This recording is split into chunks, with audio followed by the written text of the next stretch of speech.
Hello friends, welcome to இது உங்கள் சமையல். இன்னைக்கு சூப்பரான குருமா ரெசிபிங்க.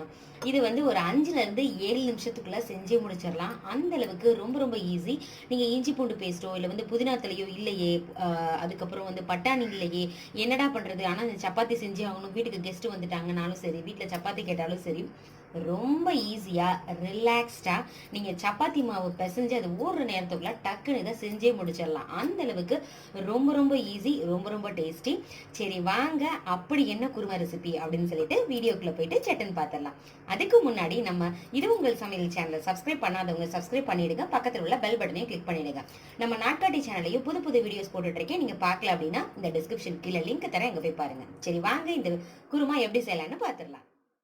ஒரு மிக்சி ஜார் எடுத்துக்கலாம். எடுத்துட்டு ஒரு கைப்பிடி அளவு தேங்காய் இருக்கிற மாதிரி சேர்த்துக்கோங்க. ஒரு 3 சில் இருக்கும். சேர்த்துட்டு இதில் 2 டேபிள் ஸ்பூன் மட்டும் நிலக்கடலை பருப்பு சேர்த்துக்கோங்க. சப்போஸ் உங்கள்ட்ட நிலக்கடலை பருப்பு இல்லை அப்படின்னா அதுக்கு ஆப்ஷனாக பொட்டுக்கடலை சேர்த்துக்கலாம். நிலக்கடலை சேர்க்கும் பொழுது ஒரு ஃப்ளேவர் வரும், அது பொட்டுக்கடலை சேர்க்கும் பொழுது வராது, ஆனால் டேஸ்ட்டு சூப்பராக இருக்கும். ஒரு 5 முந்திரி பருப்பு சேர்த்துக்கோங்க. இது இன்னும் கொஞ்சம் திக்னஸ் கொடுக்கும், டேஸ்ட்டை இன்க்ரீஸ் பண்ணி கொடுக்கும், அதனால தான் நம்ம முந்திரி பருப்பு சேர்த்துக்கிறோம். கொஞ்சமாக பட்டை சேர்த்துக்கோங்க, 1 இன்ச் அளவு இருக்கும், அதை சேர்த்துக்கலாம். ஒரு 3 கிராம்பு சேர்த்துக்கோங்க. இந்த குருமாவுக்கு ஃப்ளேவர் கொடுக்கறதே எது அப்படின்னு பார்த்தோம்னா சோம்பு தான். ஸோ சோம்பு 1 டீஸ்பூன் சேர்த்துக்கோங்க. சோம்பு சேர்க்கும் பொழுது டேஸ்ட்டு ரொம்ப நல்லாயிருக்கும். ஸோ 1 டீஸ்பூன் சேர்த்தேன். இப்போ இதை நல்லா நைஸ் பேஸ்ட்டாக அரைச்சிட்டு காமிக்கிறேன். நைஸாக அரைச்சாச்சு. இதை இப்போ ஒரு ஓரமாக வச்சிடலாம். அடுப்பில் ஒரு கடாய் வச்சுக்கலாம். அதில் ஒரு 2 டேபிள் ஸ்பூன் எண்ணெய் சேர்த்துக்கோங்க. இதில் இப்போ சோம்பு சேர்த்துக்கலாம். சோம்பு 1 டீஸ்பூன் சேர்த்துக்கோங்க. நான் முன்னமே சொன்ன மாதிரி சோம்போட ஃப்ளேவர் தான் அதிகமாக இருக்கணும்.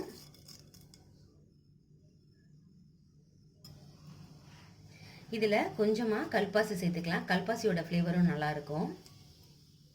ஒரு பெரிய வெங்காயத்தை நீள நீளமாக கட் பண்ணி இதில் சேர்க்குங்க.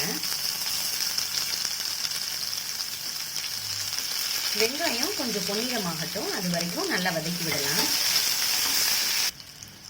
ஒரு தக்காளியை இந்த மாதிரி நீளமாக கட் பண்ணி இதில் சேர்த்துக்கலாம். சின்னதாக இருந்தது அப்படின்னா 2 சேர்த்துக்கோங்க.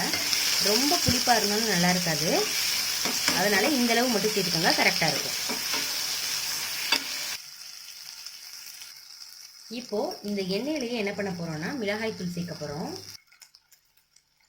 ஒரு 2 டீஸ்பூன் சேர்த்துக்கிறேன்.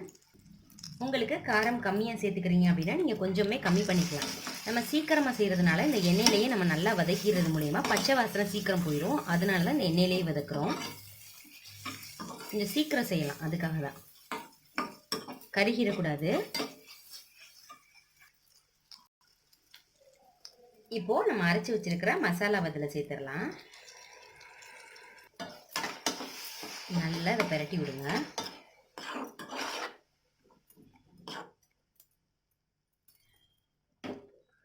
இன்னும் கொஞ்சம் தண்ணி சேர்த்துக்கோங்க. மிக்சி ஜாரில் ஒட்டியிருக்குள்ளையே அதுலேயே தண்ணி சேர்த்து நான் சேர்த்துட்டேன். தண்ணி தேவையான அளவு சேர்த்துட்டு இப்போ இதுக்கு தேவையான அளவு உப்பு சேர்த்துக்கலாம்.